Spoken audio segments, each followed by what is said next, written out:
নৱবৰ্ষৰ আনন্দত বতৰে দিব বিধি পথালি কিয়নো ৰাজ্যত জাৰি য়েলো এলাৰ্ট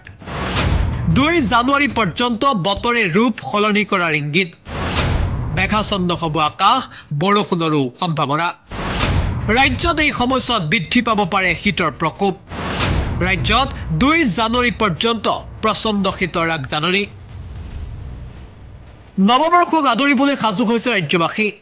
চৌদিশে এতিয়া আনন্দ উল্লাস আৰু প্ৰীতিকৰ বতৰ আৰু তাৰ মাজতে আহিছে এটা সতৰ্কবাণী এই সতৰ্কবাণী জাৰি কৰিছে আঞ্চলিক বতৰ বিজ্ঞান কেন্দ্ৰই বতৰ বিজ্ঞান কেন্দ্ৰৰ সতৰ্কবাণী অনুসৰি ৰাজ্যত জাৰি কৰা হৈছে য়েলো এলাৰ্ট প্ৰথমে চাওক এই কেইখন বিশেষ মেপ RWFC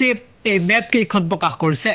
মেপ কেইখন অনুসৰি 2 জানুৱাৰী পৰ্যন্ত ৰাজ্যত য়েলো এলাৰ্ট জাৰি কৰা হৈছে বিশেষকৈ উজনি অসম আৰু উত্তৰ অসমত শীতৰ প্ৰকোপ বৃদ্ধি পাব পাৰে সময়ছোৱাত এই সময়ছোৱাত বৰষুণৰ পৰিমাণ বৃদ্ধি পাব পাৰে উত্তৰ অসম আৰু উজনি অসমত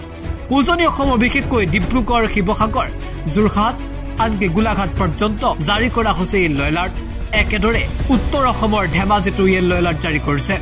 31 ডিচেম্বৰৰ পৰা 2 জানুৱাৰী পৰ্যন্ত শীতৰ প্ৰকোপ বৃদ্ধি পাব পাৰে এই সময়ছোৱাত মেঘাচ্ছন্ন হ'ব আকাশ আৰু ঠায়ে ঠায়ে বৰষুণৰ সম্ভাৱনা একে সময়তে বৰাক ভেলীৰ বাবেও জাৰি কৰা হৈছে সতৰ্কবাণী বিশেষকৈ কাছাৰ কৰিমগঞ্জ আৰু হাইলাকান্দি এই তিনিখন জিলাৰ বাবে য়েলো এলাৰ্ট জাৰি কৰা হৈছে 2 জানুৱাৰী পৰ্যন্ত বৰাক ভেলীতো শীতৰ মাত্ৰা বৃদ্ধি পোৱাৰ সম্ভাৱনা বতৰ বিজ্ঞান কেন্দ্ৰৰ তথ্য অনুসৰি এই তিনিখন জিলাৰ বাবে য়েলো এলাৰ্ট জাৰি কৰা হৈছে এই সময়ছোৱাত আকাশ মেঘাচ্ছন্ন হোৱাৰ লগতে ঠায়ে ঠায়ে বৃষ্টিপাতৰো জাৰি কৰা হৈছে সতৰ্কবাণী নৱবৰ্ষৰ আনন্দ উল্লাসত বতৰে বিধি পথালি দিয়াৰহে এক প্ৰকাৰ যেন ইংগিত দিলে বতৰ বিজ্ঞান কেন্দ্ৰই নিউজ ডেস্ক এনি টক্স